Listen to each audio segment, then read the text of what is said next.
Hey, just documenting the carnage. Pretty much ready to take the fuel pump off. Got the bracket thing off, got all that stuff out of the way. Took the magnet off too to get to the bracket. Now I can easily get these hoses disconnected without wrecking them. And then just going down here, kind of showing myself the power steering bracket, because I haven't had this apart a bunch of times, so I want to make sure I can remember how that goes. There's a spacer right here that fell in the drain bucket when I pulled the power steering loose. We're just going to let it perch on top of the K-member. It seems just fine there. And of course, you know, we got the one bolt left holding the bracket on. We'll get that off, and then we'll probably have this thing apart shortly.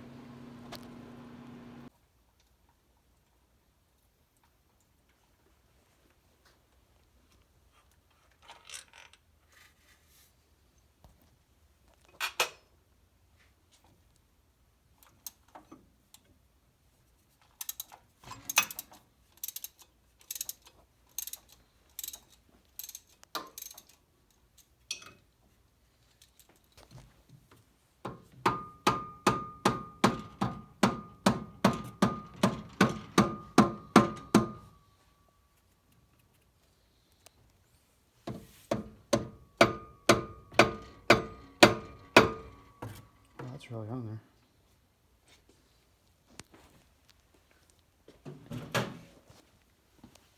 You want me to try just... Yeah, see if we can just heave it off.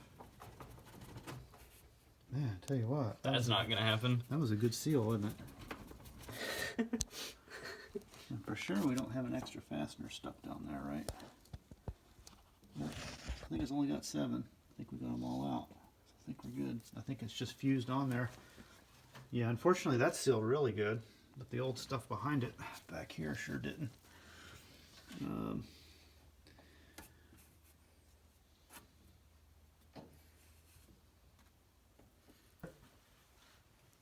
Yeah, right on the end of the snout, that should break it loose.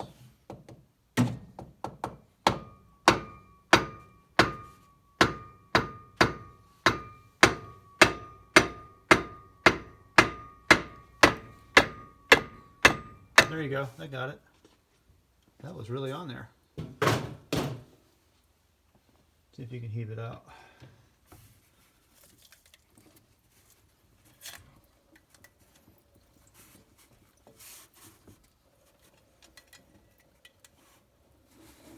I think that's got it.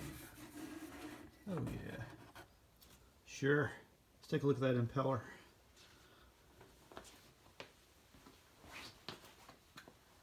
Yeah, still looks good. Working just like it's supposed to. Tell you what, that silicone and that fiber gasket, that really stuck. Yep, it's stuck on that old timing chain cover just fine. Okay, we just gotta get the rest out. Oh yeah, we gotta pull the balancer first. Yep, and we'll take the rest of those fasteners out, and out she comes. Hey, just going to show you all a point of reference before we get started on this. It looks like to me that balancer is pointing at 5 degrees before, just where the engine ended up parking. You can also see how fragged it is, where it got chunked from being dropped on the pavement at a wrecking yard. The junkyard guys are usually not the most gentle, but when we put the new balancer on, I'm just curious exactly how well those marks will line up, because you can see this balancer.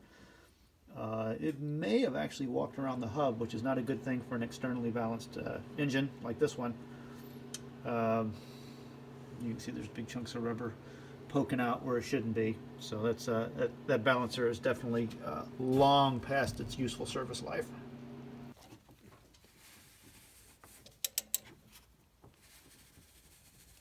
How's it going? Can't really tell. I can see the balancer moving away from the cover.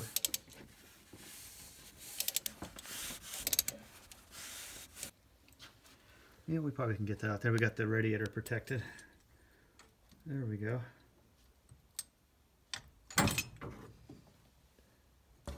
Yeah, that's the thread protector stayed in there, the cone. That's fine. At least I hope it is. That's really in there. Let's take a look at the old balancer. See what we got.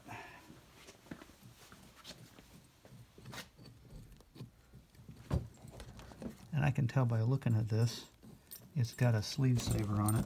I actually went to the trouble to put a sleeve saver on this piece of junk years ago. And actually it looks just fine. But it looks like that seal was definitely, I can definitely feel where the seal actually wore away on that sleeve saver. Those sleeve savers, they tend to be kind of hard. Well, 25-year-old seal though, right? So yeah, that's that actually looks quite crappy. Yep.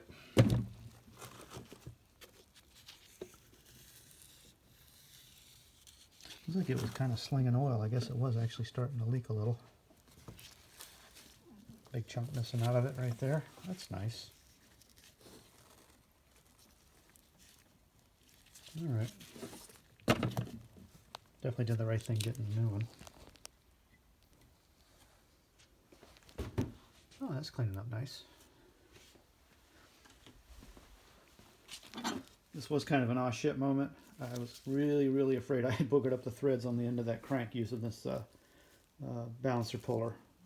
But evidently having that thing stuck inside the end of the crank, it didn't get in far enough to get to the threads. This thread's back in just fine, so we're good there. So still a lot of work left to do here.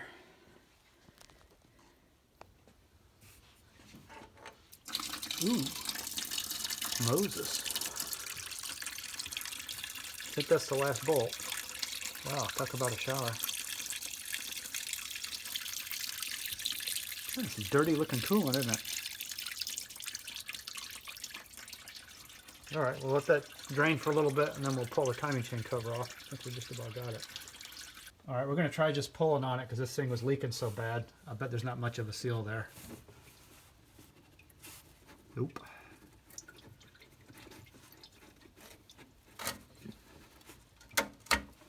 Yeah, that's just going to come right out.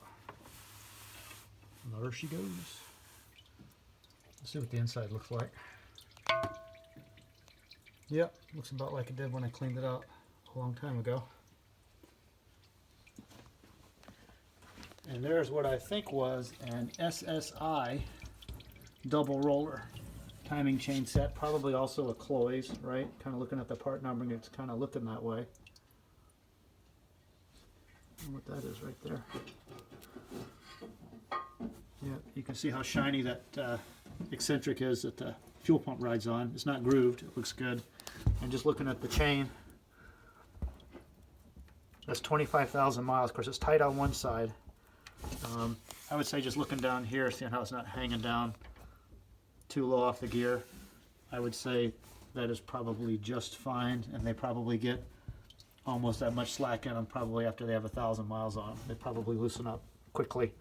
I would say that's in the range of okay-ish. So I'm just going to leave that alone. We're probably going to overhaul this engine next winter, not this winter, because we've got the Mustang to do. And just looking down in the oil pan area, that looks nice and clean. Inside of the engine actually looks pretty good. So that's cool. But yeah, we got a little bit of gasket scraping to do here, although this came off pretty clean. That old gasket, I think most of it stayed on the timing chain cover. Yeah, not too bad. We'll get that cleaned up. Let's take a look over here, see what we got.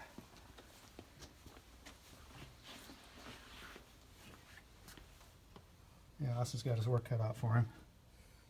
Gotta say, they actually look like they're in pretty good shape. They don't look like they're going to be too badly pitted or anything. You know, again, this wasn't the cleanest when I put it back together. When I did this engine like 25 years ago, I had sold my, I think I had a Honda 400 motorcycle that had like, I think it had like 5,000 original miles on it. I'd got it when I had around 1,200 miles on it. It was literally a barn find. It wasn't running, and I cleaned the tank out, cleaned the carbs out. I had it running, I think the next weekend after I brought it home. I rode it back and forth to work for, I guess, about 4.5 years, maybe almost 5, down at West Palm Beach at the time, and it was just kind of getting to where it was not a pleasant place to commute anymore with the traffic and everything building up. So I sold the bike, thought, hey, I'll take the money and I'll build a 360 for my Slant 6 Duster. And as usual, you know, life happens, right? I ended up having to pay a relative's bills off, and so most of the money for the engine job was gone. I already had the engine apart, and I was kind of like, well, And then we also had a child on the way, child number 1. Not the child that's working on the timing chain cover. That's child number 2. That would be in Austin. I was an accident. Nah, Austin was not an accident. Austin was planned. Yeah, it was self-brought misery. So what I ended up doing was just taking and honing out the original cylinders. They had a little bit of a ridge on top of them. Cut the ridge off, got the pistons out, honed it, bought rings and bearings, polished the crank. I think it was like some 400 grit paper, and just put it back together, and then got it in the car and said, well, this is kind of like my mock-up engine. I'm just going to run it a season or two. And, life just keeps happening. Every time I leave a job, I have to move, however many, 100 miles away. Now we're in Alabama. I started out in Jupiter, Florida. And here we are 25 years later. I thought this was going to be the year to do it, but then Austin's engine slung a rod. So, yeah, it's kind of sickening on that engine, but oh well, things happen. So we're just going to get this engine patched up enough so that it's not going to piss all over the driveway every time we have to move it out of the stall right here, which I thought I was going to let it hibernate this winter because I've about had enough of this car for a while. But, so we're going to get this back together and running. Probably not in time for the show tomorrow. My parts didn't come in today. I was really counting on the new compressor clutch coming in, and it didn't. So we'll just take our time on this. It'll probably get put back together, I don't know, maybe next weekend. At least it should be leak-free and fairly reliable. But I'm definitely going to drive this thing really easy from now on. Yeah, it's got all the new wiring done. There's my new wires hanging there from the other video. And the wiring's working great. Kind of looking down in there, looking how discolored that K-member is. It was actually leaking on this side for a while. I just couldn't see it, because you can't look past the alternator when it's in the car. So this thing was actually leaking all over. And yeah, it probably was leaking when I put the water pump on it 2 years ago when it was on that movie set. But I was so pressed for time. I really didn't think it was that much more effort to do this. It actually is. It's a lot more work to pull the timing chain cover. So this definitely would have been a real thrash to get this done in time and get it back. So I did the right thing at the time. I took the gamble, but I'm paying for it now. No big deal. Not like it's a daily driver anymore. And everybody always says, hey, I'm going to get a Slant 6 Duster. It's going to be a daily driver. Like that guy that does all the Mopar videos, the street rat with the long hair. It's a daily driver. It's a daily driver. No, it's not. A 20-year-old Maxima is a daily driver. A 50-year-old car is just a 50-year-old car that breaks down intermittently, that runs in between, times when you're thrashing on it like this. These are not daily drivers anymore. At least they don't fit my definition of a daily driver. A daily driver is one that you spend more time driving it than you do working on it. Yeah, so this is the silicone in a fiber gasket, the stuff that I put on a couple years ago. We're trying to get that off the timing chain cover. That stuff is like really on there. That stuff seals really good. The stuff I used in the good old days was just the Permatex sealer, not Permatex silicone. It's like gasket shellac or whatever they call it. And that stuff kind of never really hardens, but as it ages, it gets real hard. And Austin can just flip the timing chain cover over just for a second and show us the other side. It's really giving us a bad time. We've had to razor blade that off. This gasket shellac stuff, when it sets up, it just sets up. It is just rock hard.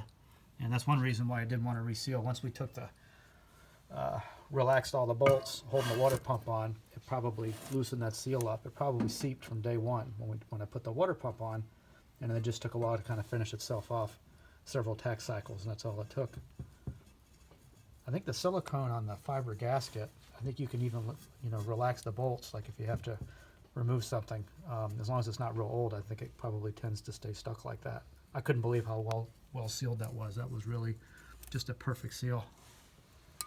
And this goofy timing chain cover, you actually have to hammer in the balancer seal from the rear on this one. I guess that's kind of the way of the company letting you know that they don't want you to hammer it in from the front. I think this one goes in from the back. Pretty sure it does. And this is rock hard. And that's one reason why that balancer, even that little sleeve saver on there, that one got chewed up as well. Just from an old, rock hard seal. Kind of makes you wonder on all those car revivals, where it hasn't run in 30 years, whatever, and they claim they drive the car 1,500 miles or whatever. I'm sure you can probably follow the guy's route that he took back just from the trail of oil and fluids he leaves.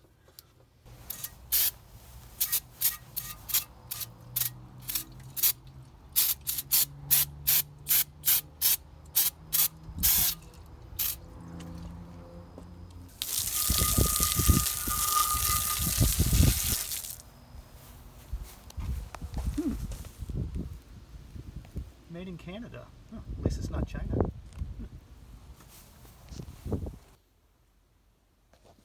Hey, I figured I'd take advantage while I got the alternator and all that stuff out of the way.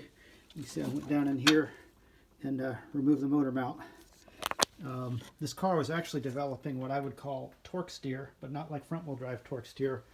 The headers were actually rubbing on the steering assembly when you get on it. So here's the one that was put in the car when I did the engine swap like 25 years ago, and you can see it's kind of bottomed out. See how it's touching on the top, or real close to it. So I would say that has sagged considerably. You see there's a little arrow that points towards the top. I think that's the direction that the motor mount is supposed to go. See that little arrow right there?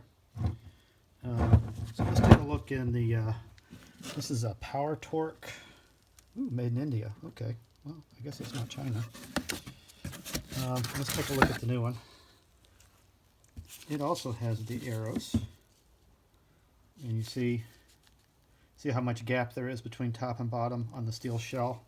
And you can see this one is just completely bottomed out. Tell you what, let me take the center bolt out of that so I can show that a little better. This bolt was kind of stuck in there. Yeah, okay, so with the bolt out, it's actually got teeth in it. I forgot about that. And they kind of grab on the inside of this, I guess, so the bolt won't spin on you. That's nice.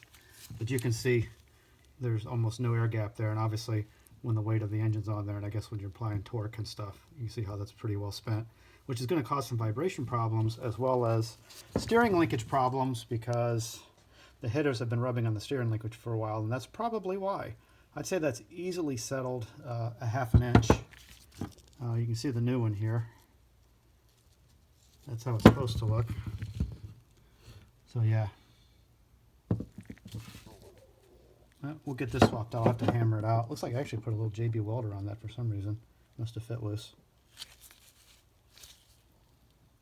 There's the part number. So that would be the passenger side. I can't remember if it was the passenger or driver side that's different. I think it's the passenger side that's different on a 360. So that is an actual 360 Chrysler motor mount. 3642610, 3642918, 3817122. Okay, that's nice. Okay, I already got the new one hammered in. It pressed in fine. I had to drive it in. It took a fair amount of force to drive it in, so I feel good that's a good tight fit in the frame. So I just got to drive the big screw back in it, and then just lower it back into the car. Yeah, that was definitely used up. Yep, that was done. Cool. Okay, I already got that motor mount set back down in there. That's nice. Still got to tighten up all the bolts, but everything lined up. All the fasteners are stuck down in there. Should be able to see 3 of them. Yep, 1, 2, 3. And just showing y'all something else under here. This kind of pissed me off. And I don't know if it's just... Oops, I got cut off. Hey, just showing you something else I found. Of course, you know, I'm looking at my idler arm here and just looking at the gap that I have between the idler and the headers. And now I've picked up about a ½ inch of clearance, so I have a good air gap around that so nothing touches or rubs, which is great. But I'm just going to grab the tire and wiggle it back and forth like this and just show you what happens, what my idler is doing. You can see where it drops in and out. Oh, that just pisses me off. That's probably the 3rd idler arm I've had in this car in 20 years. And I'll bet that idler arm doesn't have, I'll bet it doesn't have more than 5,000 miles on it. I think it's a Moog problem solver, but it doesn't look like it solved whatever problem I've got. I'm thinking maybe just having that worn out motor mount and letting it sag and letting that header rub or get really close. Probably if you look up in there, you can see where maybe it was rubbing a little bit here and there. Definitely plenty of clearance now. But if that's got a plastic bearing in it, and I know some of them do, if that gets really hot from the exhaust header, I would think that would melt it. And maybe that was my problem. Tyler, if you're watching, Give me your opinion on it. I really don't know what to do with it. I'd like to find whatever the best idler there is for this, if it's got all metal parts in it and not some Chinese-made piece of crap, that actually would solve my problem. Because this definitely has wonky handling, and that's definitely going to throw my toe setting off. It just, yeah, really frustrating. I still got to do the other motor mount on the other side, and then I should have plenty of clearance all the way around on both sides. But then I'm going to have to be hunting another idler arm as well. God, that just pisses me off.